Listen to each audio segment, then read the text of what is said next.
Mainit-init na chismis. Aktor, hindi nga ba bet si aktres? Tinanong si aktor ng diretsahan kung bet niya nga ba ang ka-love team nito.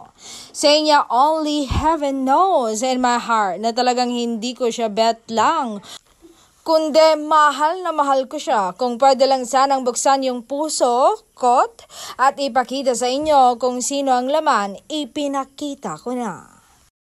Ang sarap lang ng may isang taong biglang darating sa buhay mo na talagang iba yung feeling pag nasa iyo na ang makakasama mo habang buhay. Siya talagang isang magandang pangyayari sa buhay mo.